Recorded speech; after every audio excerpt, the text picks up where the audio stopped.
Малик Абдуллин қазақ халқының нар тұлғасы, академик, ғалым, зерттеуші, кеңес одағының батыры.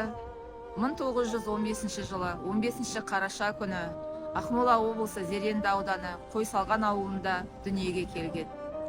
Ақмола облысында Малик Абдуллинге арналған екі ескерткіш, екі бюст бар. 2015 жылы Малик Абдуллиннің 100 жылдығына, Ұлы Отан соғысындағы жеңістің 70 жылдығына арнайы Көкшетау қаласында орталық саябақта ескерткіш орнатылды. Жалпы ескерткіштің биіктігі 3,5 метр. Скульптура қоладан құйылып, тұғыры Қордай гранитінен орнатылған.